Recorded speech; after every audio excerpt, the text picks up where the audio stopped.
अस्सलाम वालेकुम स्टूडेंट्स। आज का हमारा टॉपिक है contract in Islamic jurisprudence.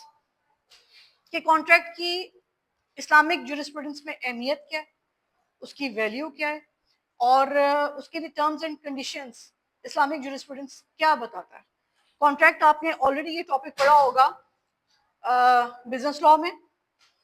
Contract का टॉपिक ऑलरेडी आपने पढ़ा है बिजनेस लॉ में, एलएलबी में या एमबीए में, बीबीए में। तो आज हम इसको इस्लामिक ज्यूरिस्प्रूडेंस के साथ इस टॉपिक को पढ़ेंगे। इंट्रोडक्शन। इन इस्लामिक ज्यूरिस्प्रूडेंस फिक कॉन्ट्रैक्ट्स अकद क्या होता है? वादा, मुआहिदा are foundational to commercial and personal transactions. ये इसके की पॉइंट्स हैं। कमर्शियल एंड पर्सनल ट्रांजैक्शंस के ऊपर क्या है? एक कॉन्ट्रैक्ट है, मुआहिदा है, वादा है, गवर्न्ड बाय शरिया प्रिंसिपल्स, जो कि इस्लामी असूलों के मुताबिक किया जाता है। डिराइव फ्रॉम द कुरान, और ये हमें कहाँ से मिला? कुरान से, सुन्नत से, इजमा, यानी कि सोर्सेज ऑफ इस्लाम से हमें जो है कॉन्ट्रैक्ट की वैल्यू पता चलती है कि ट्रांजैक्शन मैटर्स में हमने जो मुआहिदा करना है हमने उसको पूरा करना है। ठीक है। फिर कहते हैं this assignment explores the elements, type, governing principles and distinctions of Islamic contracts, emphasizing their ethical and legal framework. अब ये बता रहे हैं हमें एथिकल और लीगल फ्रेमवर्क जो है वो इस्लामिक कॉन्ट्रैक्ट जो है उस पर एम्फेसाइज देता है, उसको इंपॉर्टेंस देता है, उसकी अहमियत पर जोर देता है। Clear?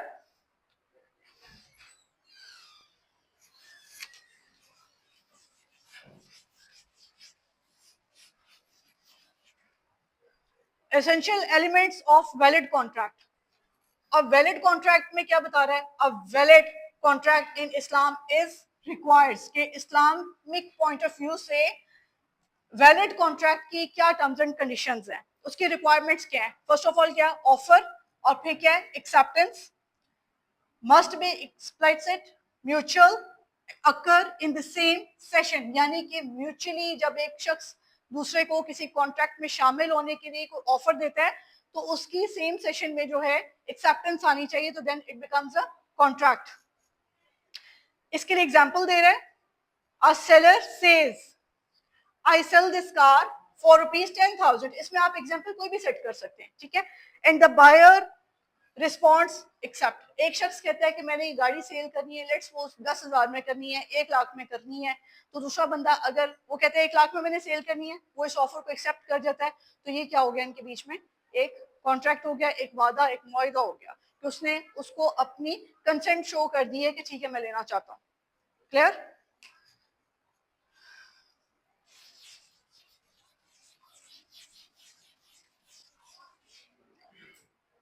Competent parties.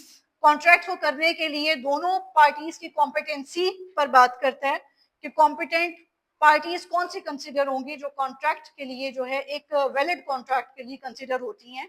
Parties must be same, यानी कि उनकी दिमागी हालात, उसकी मेंटल कंडीशन, वो जो है कॉन्ट्रैक्ट को समझने की सलाहियत, वो सब जो है एक्यूरेट होनी चाहिए, बिल्कुल ठीक हो। ठीक है। मेच्योर हो, यानी कि बालिग हो, एंड नॉट अंडर कॉशन, किसी जबर में, किसी दबाव में आकर वो कॉन्ट्रैक्ट ना करे, वॉलंटरली करे, तमाम तक कॉन्ट्रैक्ट की टर्म्स एंड कंडीशंस को पढ़कर उसको साइन करे और उसको एक्सेप्ट करे।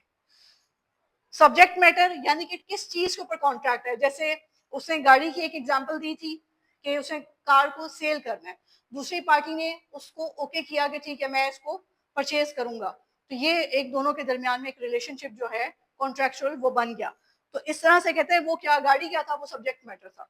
तो जैसे हाउस बिल्डिंग या हाउस कंस्ट्रक्शन जो है, अगर कोई घर उसने परचेज करना है या वो कहता है कि मेरे लिए कंस्ट्रक्ट करो, तो ये कंस्ट्रक्शन या परचेजिंग ये सब्जेक्ट मैटर होगा जिसके ऊपर कॉन्ट्रैक्ट फॉर्मुलेट हो रहा है।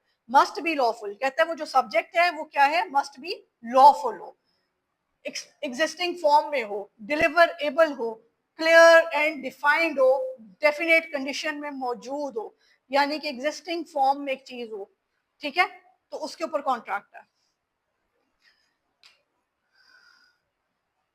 प्रोहिबिटिंग सेलिंग पोर्क और अल्कोहल, अच्छा, अब उसमें कहते हैं कि प्रोहिबिशन है, ममानत है, जो कि आप उसको जो हलाल चीजों में कंसिडर नहीं कर सकते, प्रोहिबिटेड बाय लॉ है, प्रोहिबिटेड बाय स्टेट है, ठीक है। तो वो चीजें आप उसके ऊपर कॉन्ट्रैक्ट नहीं कर सकते जो लॉ ने जो है जिसके ऊपर पाबंदी लगा दी है, आपकी रियासत ने, स्टेट ने जो है, मुल्क ने उसके ऊपर कोई पाबंदी आयद की हुई है, तो उसमें जो है आप उसके ऊपर कोई कॉन्ट्रैक्ट नहीं कर सकते। कंसिडरेशन क्या है? एवज, बदल। प्राइस और value must be certain and fair, avoiding interest. Interest यानी कि सूद की बात बता रहा है कि उसको, इंटरेस्ट को जो है अवॉइड करते हुए कॉन्ट्रैक्ट को। प्राइस और वैल्यू उसकी मस्ट बी क्लियर, क्लियर भी हो और फेयर भी हो, जिसके अंदर हिडन चार्जेस या सूद या इंटरेस्ट इस तरह की चीज मौजूद ना हो। Types of contract, Islamic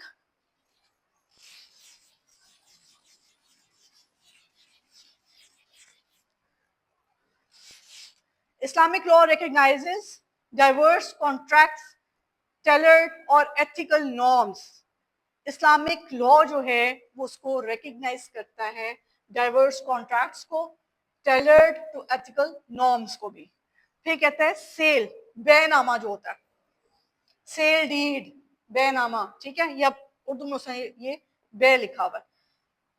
immediate exchange of goods, exchange of goods, price, prohibits, Gerar, uncertainty, ठीक है, किसी किस्म की इम्बिग्विटी नहीं होनी चाहिए। जिस चीज के ऊपर सब्जेक्ट मैटर पे कॉन्ट्रैक्ट हो रहा है वो सर्टेन कंडीशन में, सर्टेन हालत में हो, ठीक है, जिसके ऊपर कॉन्ट्रैक्ट करना मुमकिन हो। इसके एग्जांपल्स हैं। इसके अलावा भी आप सेलिंग में जो है सेल डीड के हवाले से किसी भी किस्म की आप एग्जांपल इसमें सेट कर सकते हैं, ए एंड बी को यूज करते हुए। Lease, temporary transfers of renting house. अब जैसे लीज क्या है? टेम्पररी तौर पर किसी चीज का पोजेशन जो है वो किसी दूसरे को डिलीवर करना। जैसे इंस्टॉलमेंट्स की या लीज की गाड़ी होती है, तो बैंक ने वो टेम्पररी जो है उस बंदे को उसको अथॉरिटी ड्राइव लेटर दिया हुआ होता है, वो उसके तहत उस गाड़ी को चला सकता है, इस्तेमाल कर सकता है। इसके अलावा उसको जब तक उसकी इंस्टॉलमेंट्स क्लियर नहीं होती, उसका एक एग्रीमेंट और एक कॉन्ट्रैक्ट वो साइन करके आया हुआ होता है, ठीक है। उसकी तमाम एक कंप्लीट फाइल होती है, उसकी रिक्वायरमेंट्स होती हैं, वो सारी साइन करके पढ़ के तो देन उसको वो गाड़ी जो है वो हैंड ओवर की जाती है। और ये टेम्पररी ट्रांसफर होता है, यानी कि जब तक कि वो क्लियर नहीं कर लेता, उसकी ओनरशिप जो है वो चेंज नहीं हो सकती। वो गाड़ी रजिस्टर्ड जो है बैंक के नाम पर होती है। Is it clear? पार्टनरशिप आ जाती है, joint ventures with shared profit and loss. अब जो दो लोग हों या तीन लोग हों आपस में कॉन्ट्रैक्ट करते हैं, तो उसके जो प्रॉफिट और लॉस होते हैं फिर वो भी वापस में शेयर करते हैं, क्योंकि वो क्या है, उसमें को ओनरशिप की चीज है, मुश्तरका मलकियत में है, तो इसलिए उसके प्रॉफिट्स और लॉस वो दोनों चीजें जो हैं उनके एग्रीमेंट के मुताबिक डिवाइड होंगी। Custom manufactured goods, that is building construction. अब ये कंस्ट्रक्शन के जो कॉन्ट्रैक्ट्स होते हैं ये भी रिटर्न फॉर्म में किए जाते हैं, ठीक है, और ये म्यूचुअली होते हैं कि एक बंदा कंस्ट्रक्ट कर रहा है, वो हाउस हो सकता है, वो बिल्डिंग हो सकती है, कुछ भी है, ठीक है, तो दूसरे के लिए वो कंस्ट्रक्शन कर रहा है और ये दोनों के दरमियान में क्या है, एक कॉन्ट्रैक्ट है। बेनिवोलेंट कॉन्ट्रैक्ट्स, कर्ज हसन, इंटरेस्ट फ्री लोन। अच्छा जी, कर्जे हसना में आ रहा है ये, इंटरेस्ट फ्री लोन्स के ऐसे कर्जे दिए जाएं, क्योंकि आप पढ़ रहे हैं इस्लामिक जुरिस्प्रूडेंस, तो इस्लामिक पॉइंट ऑफ व्यू से कॉन्ट्रैक्ट की वैल्यूज क्या है कि कर्ज दिया जाए तो वो क्या है, फ्री फ्रॉम लोन हो, और उसमें lender can not demand excess repayment, कि जितनी पेमेंट दी थी वो उससे ज्यादा की डिमांड दूसरे से नहीं कर सकता, कि कर्ज के ऊपर जिसको आप इंटरेस्ट कह लें, सूद कह लें, तो उसकी डिमांड नहीं कर सकता। हिबा, हिबा क्या है? Gift,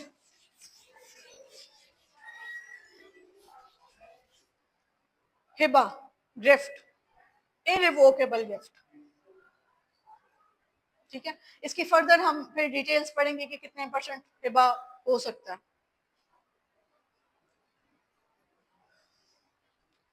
governing principles, prohibition of Riba, यानी ममानत की जाए, रोका जाए किस चीज को, इंटरेस्ट हो, सूद को, क्योंकि इस्लामिक आपको पता है कि इसके ऊपर बहुत अहकाम जो है वो स्ट्रिक्ट हैं, ठीक है, सूद के हवाले से। अब ये कुरान का पारा नंबर 2 और 275 जो है 275 इसकी दी हुई है, साथ उसकी एक्सप्लेनेशन में बताया गया forbids the exploitation again, contracts involving interest are void, अगर उसके अंदर ऐसी कोई चीज शामिल हो जाएगी तो कॉन्ट्रैक्ट क्या वॉइड हो जाएगा, जिसमें सूद आ जाएगा, ठीक है। अवॉइडेंस ऑफ गरार, यानी कि किसी भी किस्म की एम्बिग्यूटी नहीं होनी चाहिए, सेल और परचेज के मामला बिल्कुल क्लियर होने चाहिए, उसमें कोई एम्बिग्यूटी ना हो, अगर एम्बिग्यूटी होगी तो कॉन्ट्रैक्ट क्या होगा, वॉइडेबल हो जाएगा। Consent, mutual agreement without caution, जोर जबरदस्ती के बगैर हो contract,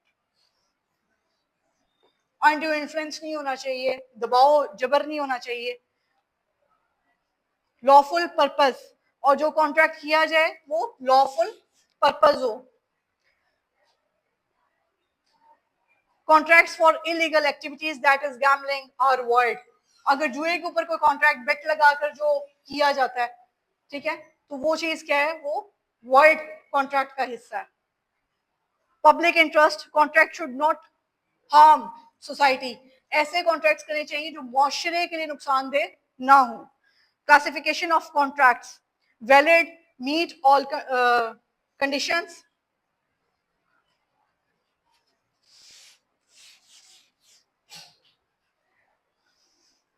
voidable, defective but rectifiable, that is unclear prices.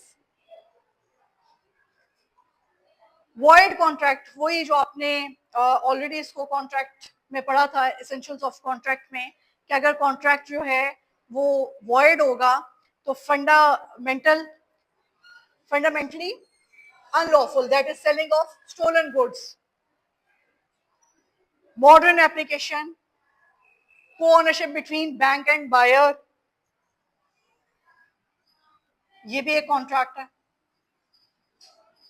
कोई मुश्तरका चीज ली जाती है ओनरशिप में, उसको क्या किया गया, लीज पे दिया गया, ऐसे तो बैंक एंड बायर, तो ये एक जो है उसके दरमियान में क्या है, मॉर्टगेज का जो है एक कॉन्ट्रैक्ट है। अब कहता है कि ये है क्या, इस्लामिक बॉन्ड इसके ऊपर क्या कहता है, asset backed investment avoiding Riba, जिसके अंदर सूद ना हो, रिश्वत ना हो, तो जब आपका वो पैसे या जो भी कॉन्ट्रैक्ट किया गया था उसकी तमाम तो रिक्वायरमेंट्स पूरी हो जाएंगी, अगर लोन लिया था तो वो एसेट आपको वापस मिल जाएगा जब आप उसके बैंक के पैसे क्लियर कर देंगे, ठीक है, तो वो एसेट आपको वापस मिल जाएगा। इसका लास्ट में कंक्लूजन है, Islamic contracts balance legal rigour with ethical principles ensuring fairness and social welfare, their prohibition of expulsion of exploitation and emphasize on transparency remain relevant in contemporary finance, offering model for equitable transactions, free and fair contract की बात और free and fair transactions की बात और equitable transactions, कि जब requirements पूरी हो जाएंगी कॉन्ट्रैक्ट की तो कॉन्ट्रैक्ट क्या है, वो कंप्लीशन ऑफ कॉन्ट्रैक्ट में चला जाएगा और वहां पे कॉन्ट्रैक्ट जो है वो कंप्लीट हो गया तो वो एंड हो गया। Thank you class.